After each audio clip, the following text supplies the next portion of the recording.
Om Shuklam Bharadharam Vishnum Shashivarnam Chaturbhujam Prasanna Dhyayet Sarva Vighnu Pashantaye.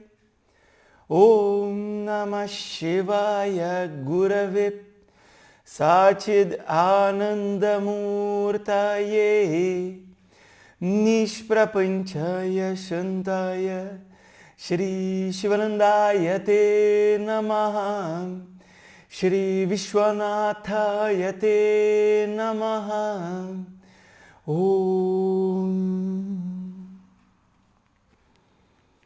Om Yogena Chittasya Padena Vacham Malam Sharirasya Cha Vaidyakena Yopakarotam Pravaram Muninam Patanjalim Pranjaliranatosmi Pranjaliranatosmi Abahu Purushakaram Shankhachakrasidharinam Sahasra Shirasam Shvetam Pranamami Patanjalim.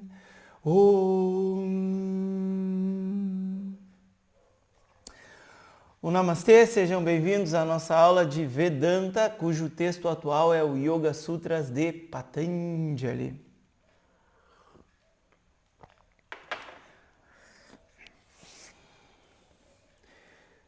Algumas pessoas vão facilmente alcançar a nessa vida. Apesar do texto não apontar essa palavra, que em sânscrito quer dizer moksha, a liberação do sofrimento, é nessa direção que o sábio Patanjali está nos apontando, está nos direcionando, usando alguns termos técnicos, no qual a Sampragnata Samadhi, uma condição de profunda concentração, no qual não existem objetos, ou no qual os objetos são soltos naquele momento. Para a gente chegar no Samadhi, a gente precisa meditar. Porque sem a meditação, eu não consigo alcançar essa condição. Diretamente eu não posso praticar. Assim como o sono. Samadhi não é o sono. Porém, a experiência de sono, ela nos aponta para algo parecido. Porque eu não posso chegar agora e vou praticar o sono. Eu alcanço o sono como consequência da minha rotina, como consequência de estar acordado muito tempo e, ao natural, a mente entra numa condição de sono. Ao natural, sem esforço, porque o esforço já foi feito antes. A minha mente alcança uma profunda concentração. Na meditação, a gente está guiando a nossa atenção. Basicamente, o que a gente faz é guiar a nossa atenção. Que como a sua, nesse momento, está no mundo. Está escutando as palavras do professor, está olhando para o seu monitor, está para fora. Mas essa atenção ela vai passando por níveis. A gente tira a atenção do mundo, a gente passa a atenção para esse corpo, a gente passa a atenção para a respiração, para o processo mental e para aquilo que está além da mente, que é o que chamamos da nossa natureza. Portanto, para que haja a liberação do sofrimento, a gente precisa quebrar as identificações com aquilo que é limitado, com aquilo que nos limita. E identificação é aquilo que eu torno eu. Dificilmente uma pessoa vai chegar em moksha, liberação do sofrimento, por si só. Porque a mente, ela não é natural fazer essa análise, no qual eu preciso fazer uma separação do que sou eu e do que não é eu. fundamentalmente falando. E nós vamos ter sujeito e objeto. Nós vamos ter aquele que conhece o conhecedor daquilo que é conhecido. O ser consciente e a natureza. Mas até onde vai a natureza? Por exemplo, porque eu falo que a natureza está lá e eu estou aqui. Natureza lá e eu estou aqui. Só que para pensar uma coisa. Qual a matéria-prima do seu corpo? Comida. Da onde vem a comida? Da natureza. Qual a ordem de funcionamento da sua mente? Vem da onde? Vem desse mundo, desse universo, vem da natureza. Portanto, apesar de óbvio e de certa maneira simples, depois que a gente entende, é muito simples. A gente faz várias e várias aulas de Yoga Sutra, porém, a mensagem final de Yoga Sutra é: a minha natureza fundamental é consciência, livre de qualquer identificação que me causa qualquer tipo de sofrimento. Consciência não é afetada por nada e também não é agente da ação. Pode fechar o livro se você entendeu isso e se você deseja pode parar de estudar. Porque essa é a mensagem. Só que isso, quando falado e não vivido, é somente uma frase literal. Muito fácil de ser refutada porque eu não vejo com a minha mente assim. Eu olho para dentro de mim, eu vejo uma perturbação muito grande. As minhas relações, elas são marcadas por muitas dependências. Eu não consigo nem cogitar a ideia de que algo da minha vida não faça mais parte, porque só isso já me dá medo, já me causa ansiedade e eu já sofro. Então, a visão, ela tem uma simplicidade absurda, que é absurdamente simples. A visão final, assim, não que não seja extraordinário, mas para o que está sendo apontado, não é algo para ser criado, é algo que já está presente, que já está disponível, mas a gente não vê. Se você fizer uma meditação e você passar por esse processo, não tem como negar o silêncio interior. Não tem como negar que nesse silêncio eu estou em paz. Não tem como negar. E através de um bom professor, porque você não vai aprender meditação sozinho, sozinha, você consegue pelo menos ter uma experiência. E nessa experiência é algo intrigante, sabe? Porque eu cheguei na aula de yoga e meditação, fui fazer uma meditação na internet, eu estava angustiado. Sabe, eu estava bem irritado com tantas coisas. Só que chegou um momento que eu larguei esses papéis. Mas eu não odiei os papéis. Eu simplesmente me afastei um pouco desses papéis. E os papéis continuam existindo. Mas naquele momento eu me desconectei um pouco daquilo. E quando eu olhei para dentro de mim, mesmo existindo os papéis, e o que são os papéis? As nossas funções, né, que a gente exerce, o papel é as nossas máscaras que a gente coloca.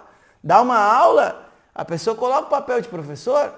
Escutar uma aula, a pessoa coloca esse papel de aluno. É uma função. Quando você lida com seus filhos, se você tem, a sua personalidade muda. As suas atitudes mudam. Quando você chega no seu emprego, seu trabalho, muda também. Então são papéis. Mas ali naquele momento, eu consigo me afastar um pouquinho disso. E eu consigo ter a experiência, e no momento que eu enxergo um pingo de verdade, a minha mente tem o Shraddha, a confiança. Deixa eu escutar um pouco mais sobre isso. Sabe, tem coisas que eu não entendo, essa divisão, né, de conhecedor da natureza, o Purusha, Prakriti. Isso vai ser falado um pouquinho mais à frente também. Essa divisão que precisa acontecer. O que sou eu essencialmente? Eu me constituo como um ser, um indivíduo, um corpo e uma mente. Mas o que é imutável? Porque aquilo que é real é aquilo que não muda. Essa é a definição do real. Essa é a definição da verdade.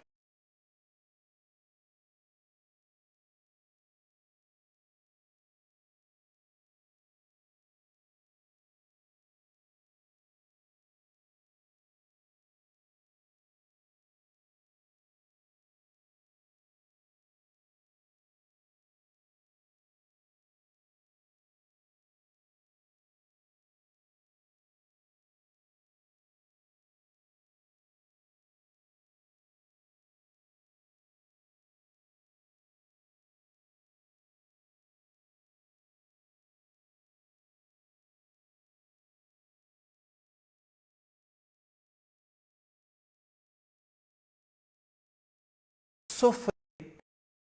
A confusão é devido à ignorância, devido a uma falta de conhecimento que faz com que a gente não reconheça que a fonte do bem-estar vem desse eu, não eu ego, eu papel, mas vem da minha natureza fundamental. Que em sânscrito tem algumas palavrinhas, né, que são fáceis de falar, que é Satchit Ananda Atma. Atma é o eu, ou seja, o verdadeiro eu é Sat. Ele não muda, ele é sempre existente. Ele é Chit, é consciência, é essa luz da qual eu reconheci. Ele é Ananda, é a fonte, é o reservatório. É na conexão, na visão dessa verdade que eu encontro o maior dos acolhimentos, que eu encontro o amparo total, que eu encontro uma profunda paz e um bem-estar que eu não posso mensurar.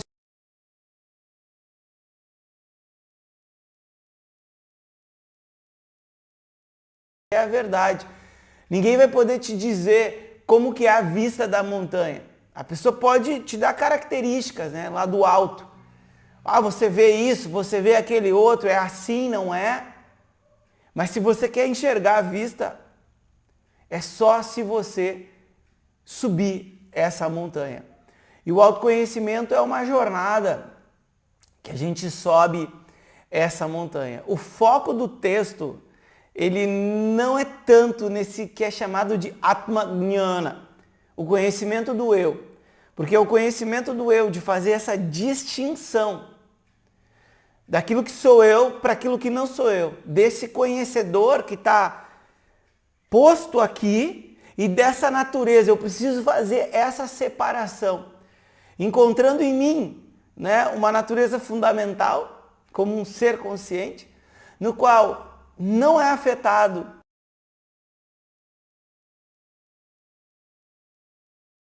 ação, como o sol, né? O sol, ele não é o agente da ação. O sol ilumina. E devido à sua luz, tudo nesse mundo vai acontecendo, nesse sistema solar vai acontecendo. O sol está lá, no lugar dele, enfim, com as coisas dele, por assim dizer, e devido ao seu brilho, ele ilumina tudo à sua volta. Essa é a visão de Vedanta. Portanto, se você entende isso, você pode fechar o livro e acabou. Agora, enquanto isso não for compreendido, é necessário estudar. E a pressa é um obstáculo da mente, sabe? Porque se você quis vir até aqui, foi você que veio, com as suas pernas, com os seus desejos. Isso não é pessoal para ninguém. Isso é a verdade, eu também já tive muita pressa. Mas qual é a pressa se você está aonde quer estar? Se você escolheu estar aonde você está? E se você deseja o resultado desse processo? Qual é a pressa? Na maioria das vezes, é uma falta de uma mente que precisa ser centrada. No momento que senta na aula, pensa no trabalho, pensa em outros afazeres. No momento que está nos outros afazeres, pensa, como eu queria mergulhar na espiritualidade o dia inteiro. Aí quando é o momento de você abrir o livro para mastigar, para aprofundar os ensinamentos, vem a ideia de que eu deveria estar trabalhando. Isso é falta de foco da mente. Por isso que Patanjali coloca que o Samadhi, né, é uma condição necessária para o conhecimento. Porque a gente precisa ter essa estabilidade para enxergar essa visão ao longo do nosso dia. E aqui, Patanjali, como eu falei, não usa a palavra moksha, ele usa sampragnata samadhi. E o samadhi ele vai ter vários níveis. Eu posso ter uma profunda concentração na chama de uma vela. Eu posso ter uma profunda concentração no processo de funcionamento da mente, com o intelecto, com manas, né, a superfície da mente, nessa mente consciente. Eu posso fazer uma análise, observar como que a memória se conecta com o intelecto, se conecta com o ahankara, né, o pensamento eu. Isso é um tipo de meditação. E eu posso chegar a uma absorção tão profunda desse processo que eu deixo de sentir o meu corpo, que eu deixo de perceber o ambiente à minha volta. Porque para ter uma profunda concentração, você vai precisar da capacidade de se recolher, de se retirar. Então, se retirar e se concentrar são dois lados de uma mesma moeda. Se eu estou concentrado nessa aula, muito concentrado, e uma pessoa passa por mim, eu nem vejo, porque a minha concentração me leva a tirar a minha atenção de tudo que é à minha volta. E a sampragnata samadhi é quando esses três níveis, a gente não vai entrar de novo, né, que é o observador, a observação e o observado, que fazem parte da nossa experiência, ele cai total. E tudo que fica, o reconhecimento da minha natureza, como sendo Satchid Ananda Atma, como o verdadeiro eu é pura consciência, essa luz que tudo ilumina, o reservatório do meu bem-estar, que é imutável, que ninguém pode roubar de mim. Então, esse é o resultado e é isso que a gente que o ensinamento ele está transmitindo, para que a gente entenda, porque não adianta pegar essas afirmações aqui, a gente está pontuando isso para você ter um direcionamento claro do que você quer alcançar. Mas se você não vê, não adianta nada. Então, quanto tempo eu tenho que estudar? Até você enxergar. E por mais que seja distante, acontece. O resultado é iminente. O mestre colocou no texto para aquela pessoa que tem Shiradá, que tem confiança, vai fazer o esforço. E o esforço inicial para vocês, muitos, é não abandonar. Ah, mas eu não entendo muito bem. Ok, as pessoas começam sem entender muito bem. Porém, se você abandonar, acabou. Agora, esse é o grande esforço. Porque esse ideal de vida que eu me aposento, aí eu estou aposentado e eu vou buscar a espiritualidade, isso aí não é real. A espiritualidade vem para dar significado, mais sentido à nossa vida. Em um outro nível vem para dar um acolhimento, um amparo para a pessoa. Então como é que algo que me fortalece, algo que me ampara, algo que abre os meus olhos para a realidade do mundo, lá no final da vida eu vou esperar para adquirir esse conhecimento? Isso aqui é muito útil para lidar objetivamente com tudo que nos acontece. É só você olhar para trás, quando terminar esse texto, como o Yoga Sutras, e você olhar a profunda mudança que ocorre. Ao final de todo o texto, quando a gente passar, você vai ver que sutilmente, durante o processo, porque isso aqui é um processo, eu posso ter a espiritualidade como entretenimento, muito pouco. Agora, se eu estou engajado no processo, se eu estou envolvido, e o primeiro passo desse envolvimento é organização. Eu preciso me organizar porque é uma aula de Vedanta por semana, como é que eu não dou conta? É prioridade, se eu quero, está disponível. Mas não vai vir sem esforço. Só que agora vale a pena. Vale a pena para aquela pessoa que está há 10, 15, 20 anos lutando contra a ansiedade. Passar 5 anos da vida meditando todo dia de manhã com uma boa meditação. Sabe o que acontece? A meditação ela é tão forte que ela torra a semente da perturbação. Ela torra internamente a semente da perturbação. Só que leva um tempo. Pode levar uns 5 anos para você aprender bem e para você dominar. Aprendeu a dominar a meditação? Aprendeu a conduzir a sua mente. Esse comando sobre a mente no qual o Yoga Sutra está posto, né? Porque é assim que é definido, o Yoga é Nirodha. Antes de Nirodha, antes desse comando total não absoluto, mas que a gente consegue conduzir o nosso processo, o movimento da mente, que são sensações, pensamentos e emoções, a gente precisa de Jagrata, a mente unidirecionada. A mente que tem a capacidade de foco. E a mente que tem a capacidade de foco, se você continua, vai adquirir uma profunda concentração. É natural. Para quem pratica, faz o esforço e tem essa estabilidade da mente, alcançar essa profunda concentração, mas não mais visando algo externo a si próprio, e sim a olhar para dentro de si para compreender isso. Por isso é um conhecimento. Não é um conjunto de crenças, isso aqui lida com realidade. E você pode pegar a realidade da vida e dividir em dois, muito simples.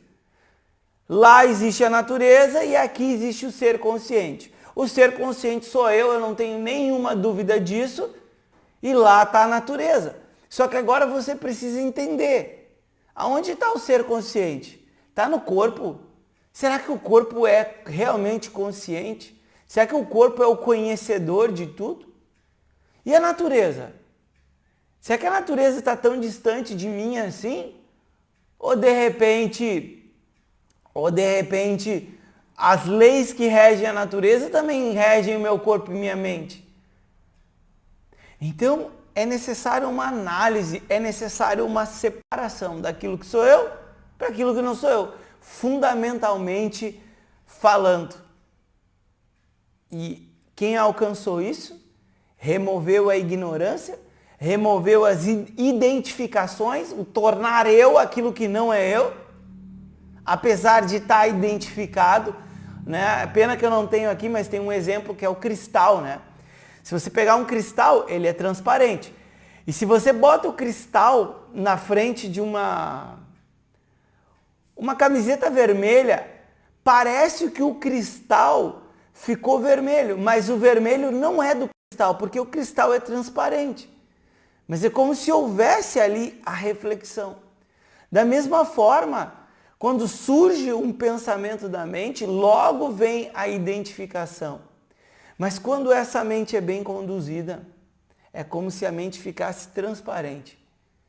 E quando a gente olha para dentro, com a própria mente, eu enxergo a fonte do meu bem-estar, a fonte da minha própria satisfação, do meu contentamento, que não está separado de mim, muito pelo contrário, sou eu, é o que é o eu de verdade. E por isso o Vedanta ele é tão extraordinário, porque o Vedanta não está dizendo para você construir algo novo. Aqui e agora, reconheça quem você é, fora dos papéis, fora dos personagens que você desenvolve diariamente. Porém, para muitas pessoas, esse não vai ser o caso de facilmente alcançar isso. Facilmente você tem contato com o professor. As pessoas acham que é assim, né? Vedanta, yoga, meditação, é tipo feira. Eu vou escolher o mais barato. Vou escolher o mais barato, vou escolher tudo que está disponível. Professor não dá em árvore. Se você procurar em Porto Alegre, mestre de Kung Fu, é capaz de você não encontrar. Porque o mestre de Kung Fu, a pessoa que vive aquilo ali, é pouquíssimas pessoas. Eu quero um astrólogo védico bom mesmo, que eu posso confiar bom. Olha, se tiver uns 5 em Porto Alegre, nem isso. É muito. Então, isso não está disponível. E tem pessoas que têm muita vontade de se conectar com a espiritualidade, mas não tem o karma para aproximar o professor, para aproximar a tradição da pessoa. E vai passar uma vida inteira que isso não conecta. Agora, para outras pessoas, as coisas abrem facilmente. E a gente viu que isso não é sorte e azar. Isso é mérito. É devido aos karmas de uma vida, de vidas passadas, como foi explicado, que essa pessoa se conecta. Se conecta ao seu professor, e a gente acha que a gente escolhe, mas quanto mais a gente caminha nessa vida, você vai ver que não foi você que escolheu. Era o professor que estava para você ali. E aquele professor vai te ajudar no teu crescimento. Portanto, o professor tem uma personalidade, tem uma forma de conduzir. E por mais que, em muitos momentos, a gente não tem todo o apreço, a gente aprende a respeitar e aprende a gostar do nosso professor como ele é. Porque é o professor que está disponível para nós. E o que está disponível é o professor certo para nos ensinar. Eu não preciso de dois. Eu preciso de um que saiba. E se eu tenho um que saiba, para que dois? Um é suficiente. Agora, eu preciso me organizar. Eu preciso ter o mínimo. E muitos professores vão fazer várias aulas sobre isso. E cada vez mais, agora na minha questão também como professor, eu vejo a necessidade de explicar a relação que se constrói de professor-aluno. Isso não é pessoal de novo, mas a dificuldade encontrada por muitas pessoas de se colocar na posição de aluno. Porque aqui a gente não está numa feira. Aqui a gente não tem uma vinculação de dependência no qual o professor tem uma dependência porque o aluno paga XYZ, de estar agradando, de estar fazendo as coisas que o aluno quer, sabe? Não é assim que a coisa funciona. Então a pessoa precisa aprender a se colocar como um aluno, como um recipiente de alguém que vai receber algo que é muito precioso. O Acharya Jonas Mazetti, meu professor de Vedanta, meu primeiro professor de Vedanta, falava que estudar Vedanta é uma benção. E de verdade, no início eu achava que ele exagerava, que era meio marketing assim, sabe? Mas depois que tu sai fora desses jogos de vaidade, desses jogos emocionais, desses jogos de poder da competição. A competição é realmente uma bênção, porque a competição continua existindo. As pessoas continuam carentes, fazendo joguinhos emocionais, mas a pessoa enxerga. A pessoa está vendo aquilo ali e não alimenta. E isso é uma bênção, porque isso não é quando você chegar no céu, você vai obter. Não é no céu depois, é agora. É escutando essa aula, é dando essa aula, é convivendo com seus filhos, é convivendo com as dificuldades do dia a dia. É agora. Se você enxerga. Então, enquanto não enxergar que a visão ela está nublada, é necessário escutar o ensinamento e fazer todo esse esforço. E por isso que, em muitos momentos, muitos professores, eles falam tanto dessa relação professor-aluno que pode ser comparada, devido a algumas proporções, à relação de pai e filho. E eu não sou pai de ninguém aqui, não me coloque dessa maneira. Seu pai é seu pai, sua mãe é sua mãe. Mas é uma relação tão preciosa, que dá algo tão precioso, que quando a gente encontra o nosso professor e a gente remove essa primeira barreira e a gente consegue se colocar nessa postura de se colocar como um recipiente para receber esse conhecimento e dar uma segurada nessa projeção, porque existem muitas projeções, a gente acha, não, porque eu pago isso e aquele outro, eu quero tudo que eu tenho direito. Não é assim que a coisa funciona.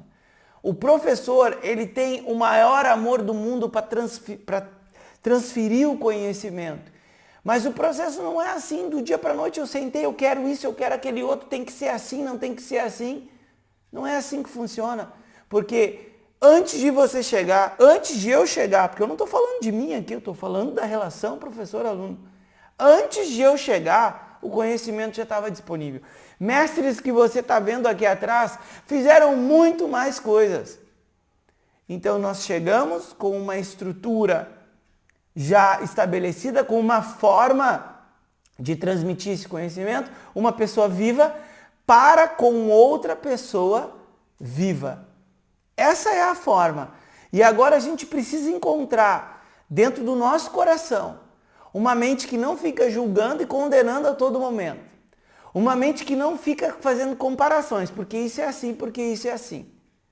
Porque se você não encontrar isso, você não tem Shiradá. Então você precisa encontrar alguém que você tem Shiradá, que você pode tirar da sua mente as condenações, os julgamentos, as comparações, e você pode se tornar um recipiente para receber esse conhecimento. Porque enquanto a mente ficar assim o tempo todo, nessa exigência, não vai funcionar. E o dinheiro, ele paga, entre aspas, um serviço, um trabalho. Mas isso não está aqui dentro da aula de Vedanta. Aqui a nossa relação, ela não é uma relação paga e presta um serviço. Isso é verdade, isso existe. O conhecimento em si tem uma estrutura, tem uma dedicação, tem tudo e tem um valor esse conhecimento. Mas isso está lá no serviço. Aqui não é o serviço. Aqui nesse momento que está eu e você, é uma transmissão de um conhecimento, no qual hoje o meu papel é transmitir. Talvez um dia seja o seu, mas hoje o meu papel é transmitir. E o seu é receber. Só que se a mente ela está poluída, ela está impura, e essas impurezas são perturbações, ficar julgando o tempo todo, exigindo, e a sua contraparte? A sua dedicação, está se dedicando, está fazendo a sua parte? Eu tive um chefe que dizia o seguinte: se você faz a sua parte e está se esforçando, me peça o que você quiser, que eu vou dar o meu sangue para te ajudar. Ele falava isso. Agora, se você não faz a sua parte, não venha me pedir nada, porque você não faz a sua parte. Sabe o que acontecia? As pessoas amavam ele. Trabalhavam num lugar extremamente conflitante, com muitos conflitos, muitos funcionários. As pessoas respeitavam ele. E qualquer coisa que ele pedia, as pessoas estavam ali junto dele. É atitude, isso é sinceridade. Isso é sinceridade. Então, essa relação, ela está regida por uma sinceridade, no qual o nosso papel não é ficar um agradando o outro, um passando assim, não é passando a mão na cabeça do outro, não é esse o ponto. O ponto é, de um lado eu preciso purificar minha mente para me tornar um recipiente para receber esse conhecimento. De outro lado, o professor precisa estar preparado, estar vivendo esse conhecimento para transmitir. E o que se espera do aluno é só a dedicação. É a dedicação para fazer. E todas as dúvidas, o professor está ali, disponível para responder, desde que o aluno tenha o devido respeito para chegar com esse professor. E se você pegar professores tradicionais, eu não estou falando aqui de mim, não pensa você que eu estou falando de mim. Se você pegar os professores tradicionais, eles fazem várias aulas para explicar a relação de professor-aluno. Qual é a postura? E também quem é o professor. A gente dentro do yoga, a gente tem um código, que se o professor não consegue sentar com o corpo firme, a disciplina do corpo não foi feita. Então ali você já precisa, a gente diz, procurar alguém que tenha a disciplina do corpo, porque sem essa disciplina, será que realmente tem a disciplina da mente, falando de yoga e meditação? É difícil, porque no início a gente tem que ter Shiradá, eu não tenho o conhecimento. Depois que você tem acesso e você recebe o ensinamento, seu Shiradá aumenta. Mas no início não é assim. Então, a gente precisa ter isso muito bem estabelecido na nossa mente. Aprender a se colocar nessa posição de aluno para ser um recipiente para o conhecimento vir. E eu só trago para a minha visão. Então, algumas pessoas, devido ao seu esforço, facilmente é isso. A pessoa chega ali, isso não é submisso. Não é uma relação de submissão que eu escuto, eu aceito tudo que é dito. Existe aqui o momento de tirar as dúvidas, o momento da reflexão. O processo não é assim, escuta e deu, acabou. Mas eu preciso me colocar nessa postura. Eu preciso conseguir me organizar minimamente 1 hora, 2 horas por semana. Como é que não dá? Dá sim, é prioridade. E o muito é dessa mente instável a todo momento, que precisa ser trabalhada, sabe? Precisa ser trabalhada. Então a pressa é sua. Se você fizer o esforço necessário em termos de mente, eu poderia estar aqui dourando a pílula e dizer que não. Todos os mestres fizeram alguma disciplina, todos. E continuam fazendo. Por quê? Porque a mente é a parte difícil. A mente é a parte difícil. Qualquer meditação que você faz por um tempo, você enxerga, você reconhece sua natureza, está ali. Só que a dificuldade é o quê? É quando você abre os olhos, sai da meditação, você manter essa mente meditativa. Essa mente que não perde essa visão que eu sou a paz. Não por uma afirmação, mas pela minha visão, é o que é real. Esse é o difícil. E por isso a mente precisa de foco, precisa de estabilidade, precisa de uma parte devocional para lidar com as nossas emoções, precisa de uma parte contemplativa para aquele comportamento que é oposto ao conhecimento. Porque se eu quero encontrar uma liberdade para estar em paz, eu preciso lidar com tudo que eu sou dependente. Inclusive, para quem tem a dependência, né, de estar sendo exaltado, todo momento, ó grandioso aluno, ó grandiosa pessoa que paga, que contribui, que isso, que aquele outro, o que eu posso fazer para o teu bem-estar, para o teu conforto. Aí já é o primeiro ponto, que não é assim que vai funcionar a nossa relação professor-aluno. E isso está sendo dito não para afastar você do conhecimento. Isso está sendo dito porque um comportamento contrário a esse vai romper com a relação de professor-aluno. E se você não tiver o professor, você não vai ter em profundidade o Shastra. Pode comprar 10 livros do Yoga Sutra. Compra 10 livros, não vai entender. Alguma coisa vai tirar dali, mas a essência não vai pegar dali. Existe críticas muito grandes, né, aos acadêmicos que estudam sânscrito. Você pode estudar sânscrito em Harvard e traduzir todo o Yoga Sutra. Traduzir é uma coisa, entender o que o Sutra diz é outra totalmente diferente. Então, se isso não é fácil para você, é sinal que falta ainda algumas qualificações, algumas etapas. E para quem segue esses 5 compromissos, Shraddha, Virya, Smriti, a repetição, Samadhi, essa preparação da mente, Prajna, a sabedoria, tem acesso ao conhecimento, o resultado é iminente, ele vai acontecer. Em uma hora ou outra, pode ser mais demorado para alguns, mais rápido para outros. E agora ele finaliza essa sessão de esforço e compromisso, lembrando novamente que a gente não precisa estudar todo o Yoga Sutra. Particularmente como professor, eu tenho a tendência a iniciar e terminar.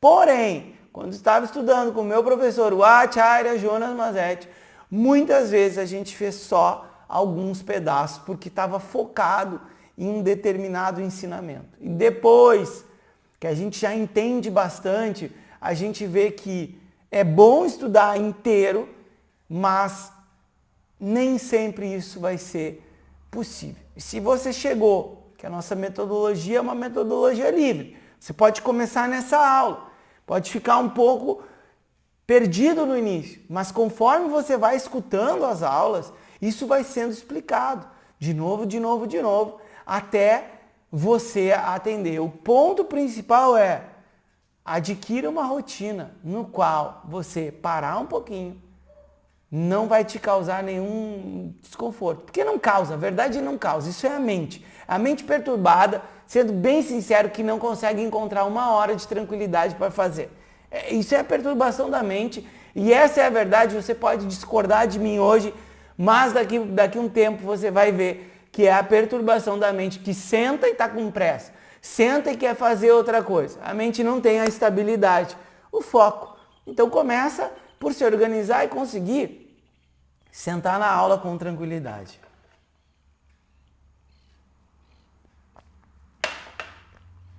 Vamos cantar o Sutra 21. E eu canto uma vez, canto a segunda vez e na segunda vez vocês repetem comigo. Tivra, tivra, samveganam, samveganam, asannaha, asannaha, tivra samveganam, asannaha. Sutra 21. Asannaha está mais perto. O quê? O resultado, né? Aqui ele usa Sampragnata Samadhi, mas é o autoconhecimento, né? Conhecer a si mesmo. Está mais perto para quem tem Samveganam, para quem tem um alto grau de tivra, de intensidade. Então vai haver diferenças, tá? No tempo, conforme é a intensidade que você coloca na sua prática. E aqui Patanjali usa duas palavras que estão no comentário, não estão nos textos, tá? A gente usa o comentário de mestres, né? Aqui no caso Vyasa, que escreveu isso e nos dá uma oportunidade de aprofundar mais. Então ele usa duas palavras. Uma é convicção, entendimento, e a outra é a prática. O resultado está mais perto para quem tem um alto grau de intensidade em termos de prática e entendimento. Isso vai caminhar junto com a gente. Normalmente, quem tem um grande entendimento, uma grande convicção, vou dar o exemplo da própria meditação. A pessoa começa lá com as suas perturbações, eu quero desestressar, aquela velha história, né, que muita gente busca o yoga pela questão do estresse. A pessoa desestressou. A pessoa conseguiu encontrar um equilíbrio interno. A pessoa foi lá, leu um livro, dois, escutou sobre meditação. A pessoa tem um entendimento moderado. A pessoa tendo esse entendimento moderado vai ter o desejo de trazer a meditação para a sua vida. Porque ela entende, ela experienciou e ela experimentou a realidade de colocar uma rotina de meditação. Pode ser 20 minutos, 15 minutos, pouco tempo, mas algo que é constante, porque a base firme para a nossa vida é tudo aquilo que a gente faz todo dia. E não precisa ser muito tempo, mas ser algo diário, algo com que eu me relaciono diariamente, porque isso faz parte dos meus pensamentos, das minhas ações, da minha fala. Então, esses dois pilares, entendimento e prática, quando a gente tem uma intensidade, um alto grau de intensidade, o resultado, ele está mais perto da gente. Nós temos níveis diferentes, nós estamos em estágios diferentes. Para alguns, a vida está totalmente aberta para o autoconhecimento. A pessoa tem tempo, a pessoa tem dinheiro, a pessoa pode refazer. Só que não é perfeito. Às vezes a pessoa já tem uma idade mais avançada, o corpo já não é a mesma, às vezes a disposição já não é mais a mesma. Mas é a vida daquela pessoa. Outras pessoas têm muita disposição, muita vontade, mas tem compromisso com os filhos, tem uma questão financeira que ainda não estabilizou totalmente. Então a pessoa vai precisar olhar para o seu momento de vida e escolher um nível de prática, de interação que caiba na sua rotina. Jamais abandonar, porque a gente no fundo está buscando a espiritualidade, seja através da busca por segurança, da busca por prazer, da busca por ser uma pessoa correta. A gente quer liberar em nós o sofrimento. E como a gente já fez essa análise, que é como começa o Yoga Sutra, Hatha Yoga Anushasana. Então, o Yoga começa. Essa busca pela liberação do sofrimento, ela começa. Depois que eu fiz essa reflexão. E assim, isso vai caminhar junto, só que a gente precisa olhar, não para a vida do outro e fazer o que o outro faz, mas para a nossa vida, o que eu posso colocar. Porque a gente vai ver aqui o que Patanjali pede para a gente colocar, são 3 itens, que eu vou falar depois, são 3 itens na sua rotina. 3 itens que você deve acrescentar, que é o que é dito, é uma vida de yoga. Um deles é o estudo de Vedanta. Seja semanal, seja 2 ou 3 vezes por semana, seja todo dia.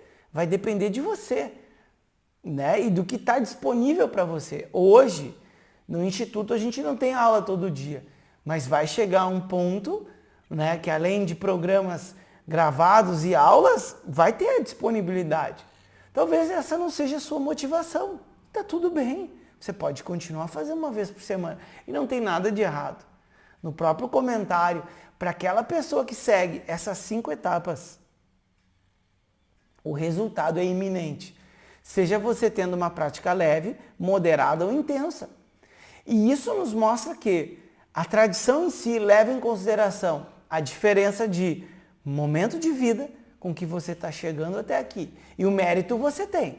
Porque pensa bem, olha para a internet hoje em dia. Quanto lixo que tem aquilo ali. Aonde que você vai encontrar o conhecimento?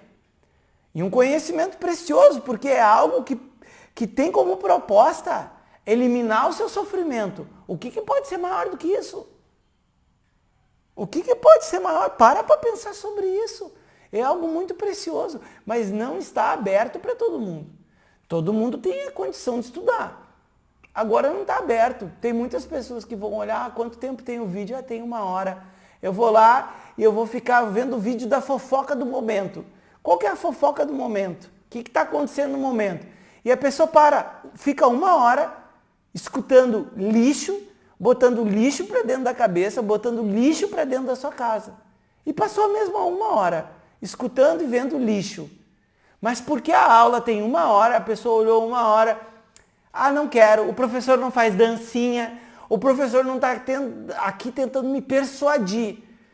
Como que você, que é tão especial, ele não me chama de especial. Ele não me trata como especial. Então eu não quero, eu quero alguém que me trata como especial. Volta lá para a parte inicial. É uma parte de mérito, é conseguir enxergar o que tem por detrás dessas palavras, o que essas palavras estão apontando. Depois me colocar nessa postura de aluno que é fundamental, porque se não tiver isso, você não se torna um recipiente adequado para receber o conhecimento. O conhecimento está passando, mas o recipiente não está ali pronto para receber e vai precisar se qualificar. Agora a qualificação você já tem. Você chegou até aqui e está escutando. Agora lembra, tem o esforço, repetição, esse é o método.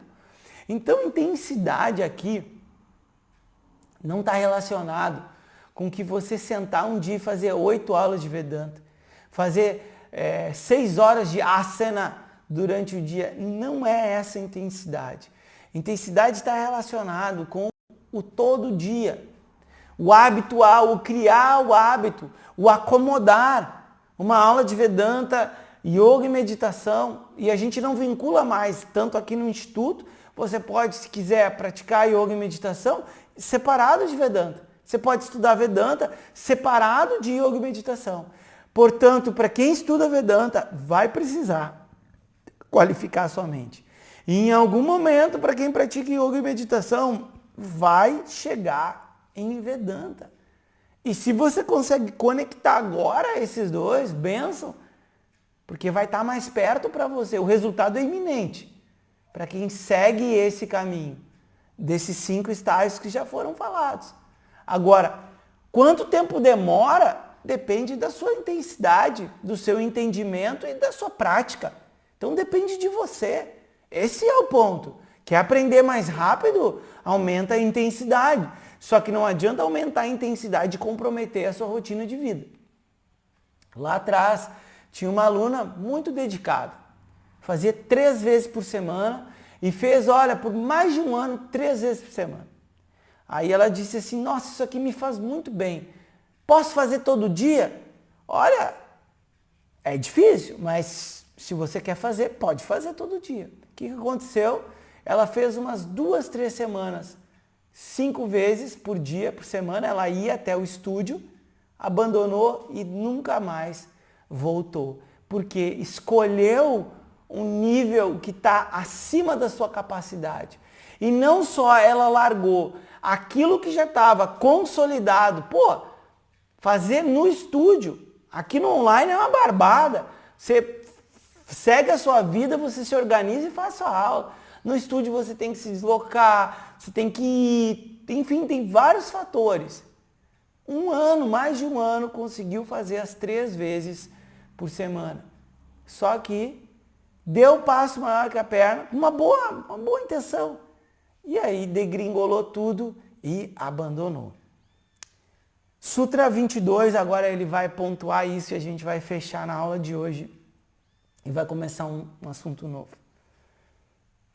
Mridu madhya, adhimatratvat, tatopi vishesha, mridu madhya adhimatratvat, tatopi vishesha. Api, também, vishesha, vão existir diferenças. Tataha, como consequência de quê? De uma prática e de um entendimento leve, moderado e intenso. Nosso mestre aqui coloca 9 variações, mostrando novamente, ou mostrando agora, que toda pessoa pode ter uma vida de yoga, que pode ser leve, né? O que seria leve? É aquele envolvimento da 1 vez por semana, é leve. Seja de yoga, meditação, seja de Vedanta, é um envolvimento leve. Agora, o que o mestre coloca no próprio comentário? O resultado é iminente. Mesmo você tendo uma prática leve, se você tem uma piscina em casa e a piscina esvaziou, e você todo dia pega um balde d'água e coloca ali, um balde d'água e coloca ali, você vai encher a piscina. Uma hora você enche a piscina. Quanto tempo vai levar? Bastante tempo, mas enche a piscina colocando um balde d'água por vez, enche a piscina. Você pode ter um entendimento moderado e uma prática moderada. Ou então, um entendimento intenso e uma prática intensa. E o intenso é o quê? É uma rotina, que é o primeiro sutra do capítulo 2. Capítulo 2 é o meio, né? A prática. O capítulo 1 fala sobre o objetivo, que é Puja, o próximo sutra é Ishvara Pranidhana, a entrega, né, o reconhecimento que nada acontece somente pelo nosso arbítrio, que tem uma ordem maior que rege esse universo que é chamado de Ishvara, aquele que tudo governa, o doador dos resultados das ações e aquele que não está separado de mim. Basicamente, a gente poderia dizer Deus. Só que a gente tem que ter um cuidado quando usa essa palavra Deus, porque tem muitas conceitualizações e muitos abusos que foram feitos em cima dessa palavra. Portanto, a gente não vai usar a palavra Deus, a gente vai usar Ishvara. E quando fala Ishvara, a sua mente está zerada. E você pode aprender o que é Ishvara. Então, a primeira coisa é reconhecimento de Ishvara. Eu estou dentro de um todo, eu faço parte de um todo. E o que é esse todo? E dentro da tradição, Ishvaraha, que não é esse sutra, mas vai ser explicado logo em seguida. Essa visão, trazer essa visão é uma das partes. Depois, o Vedanta. Ter o Vedanta na sua rotina e a meditação do yoga, né? Que é uma meditação completa, que envolve também o corpo, né? No sentido que é uma preparação, a qualificação que você precisa ter. Não necessariamente precisa ser asana. Você pode fazer outra atividade, mas alguma disciplina para sua mente você vai precisar. Seja o canto de mantra, seja algum ritual, se você aprender, e você pode aprender isso dentro da tradição. Então, esse é o habitual, isso vai ser falado mais as práticas no capítulo 2. E aqui ele fala que está mais perto o resultado é iminente, para quem tem um alto grau de intensidade. E a intensidade é que a gente separa em entendimento, convicção e prática, que pode ser leve, moderado ou intenso. E a combinação, né? Eu posso ter um entendimento alto, né? Vamos pegar, por exemplo, um médico, entende tudo e pega o cigarrinho e fuma. Ele não pratica aquilo totalmente do que ele entende. Sabe que é muito nocivo o cigarro. E existem pessoas, muitas pessoas da área da saúde que são fumantes. Tem um bom nível de convicção, de entendimento, mas o nível de prática da saúde é algo que não é muito praticado. Com o outro, mas para consigo não. Isso me lembra uma história de quando eu fui fazer um trabalho voluntário num hospital e eu fui atender basicamente os enfermeiros, né, as pessoas que estão ali na lida, direto com os pacientes. E eu fiquei apavorado com a condição de saúde das pessoas. Apavorado. Obesidade, rigidez, pressão alta, prótese de quadril, hérnia de disco e tantos problemas justo com as pessoas que cuidam de outras pessoas. E ao longo dessa jornada, que já fazem bons anos, eu vi também muitos terapeutas que atendem os outros com amor, com carinho, com dedicação, que deixam o seu dever de casa. E o seu dever de casa, primeiro, seja numa relação afetiva, seja num trabalho, é você cuidar de si. Essa é a primeira coisa. Isso pode soar um pouco egoísta, mas isso é fundamental. Você cuidar de si. E normalmente quando vem um momento conturbado na vida, a pessoa larga aquilo que dá apoio. Outra coisa, eu já vi muitas vezes, yoga, a meditação, quando a coisa aperta na vida, que quando mais a pessoa precisa, a pessoa abandona aquilo que vai dar um suporte. E aqui dentro da tradição a gente tem tantas coisas que podem dar suporte. A oração, o relaxamento, o asana, a aula de Vedanta e tantas outras coisas que ajudam a gente a ter um suporte, a ter um amparo para lidar com essas coisas. Só que quando a pessoa abandona a si próprio, aí a coisa fica difícil. E ninguém pode passar os méritos da sua prática para outra pessoa. Se você entende, esse é o seu entendimento. Pode transferir o conhecimento aos poucos até que o outro entenda. Mas você não pode pegar a sua visão de mundo e botar na cabeça de outra pessoa. Isso não vai acontecer.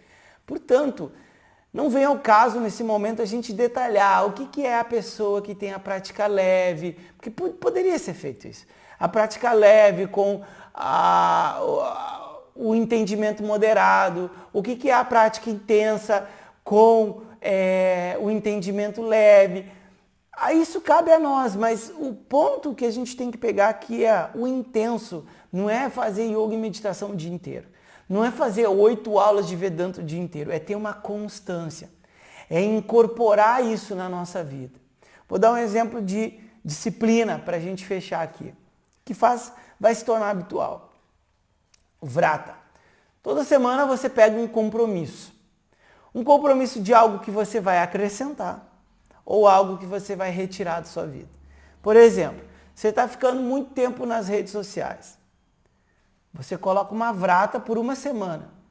Seu objetivo é reduzir em tantas horas a sua exposição às redes sociais. Você está trabalhando, você está se relacionando, você está ali comendo, você está vivendo, mas a sua mente tem um foco naquela disciplina. Você está se trabalhando. Porque aquilo ali é algo que incomoda você perder tempo com rede social. Às vezes as pessoas pensam que não tem tempo e ficam 8, 10, 15, 16, 20 e poucas horas por semana na rede social. Poxa, é mais do que 2 dias de trabalho.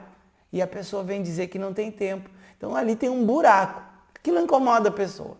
Durante a semana, uma vrata, um compromisso. Eu vou me trabalhar em cima disso. Eu vou diminuir algumas horas. Na outra semana eu quero acrescentar alguma coisa. Caminhada me faz muito bem. Então eu vou colocar uma caminhada de 30 minutos todo dia. Uma leitura de 30 minutos, não importa. E durante aquela uma semana, a minha mente está focada no objetivo. Eu faço tudo. Escrevo no caderninho, coloco o adesivo no meu celular, não importa o que você vai fazer para lembrar. E você vai se trabalhar. É uma prática intensa, porque você está envolvido no seu autodesenvolvimento, no seu crescimento, ao longo de tudo que você faz. A intensidade ela está relacionada a isso. E não a ficar trancado num quarto fazendo 8 aulas de Vedanta. Você não vai aprender Vedanta fazendo 8 aulas uma atrás da outra. É como se você pegasse 8 livros e quisesse ler os livros, tudo um corrido do outro. Você não vai assimilar tudo que está ali. Então, intensidade está sendo posto em forma daquilo que é habitual. E o habitual é a base firme do nosso processo. Para quem segue os 5 passos, o resultado é iminente. Seja você um praticante ou uma pessoa que entende de maneira leve, de maneira moderada ou de maneira intensa. Todo mundo pode escolher um nível de prática. E, tendencialmente, quem entende mais, pratica mais. Tendencialmente. Então, cabe a você, se você tem pressa, a buscar uma intensidade maior, um envolvimento maior para você ver o que está sendo apontado aqui. Isso aqui não é para acumular. Isso aqui é para você ver. Se você alcançou a visão, você pode fechar o livro e deixa ali o livro do lado. E você pega, abre o livro e relembra. E relembra. Esse é o processo. Om Purnamadav Purnamidam Purnat Purnamudachyate Purnasya Purnamadaya Purnameva Vashishyate Om Shanti Shanti Shanti Om Shri Gurubhyo Namaha Harehi Om.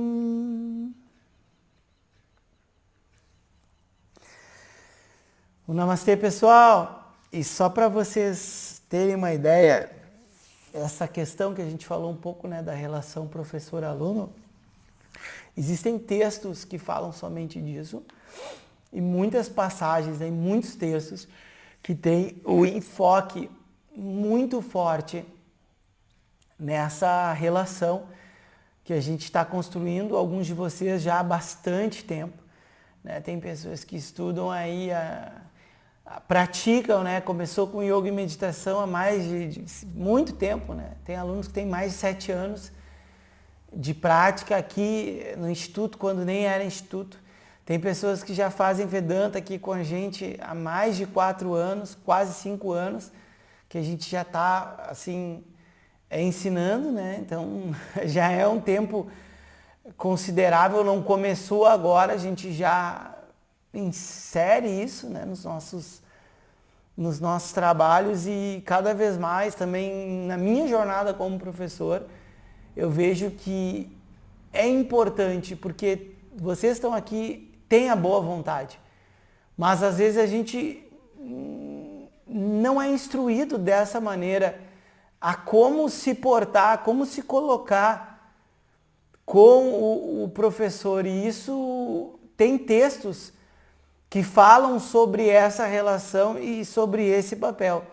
Isso vai acontecer, seja você numa relação comigo, seja numa relação com outros professores. Existe uma forma adequada de se relacionar, assim como o professor também tem um papel perante o aluno, um papel adequado perante o aluno, é dos dois isso, e faz parte do estudo jogar luz nessa relação da qual foi um pouco falado na aula de hoje. A relação foi um pouco falada na aula de hoje, tá bom? Se tiverem dúvidas, não deixem de enviar e perguntar, tá bom? Forte abraço, bom dia, tchau!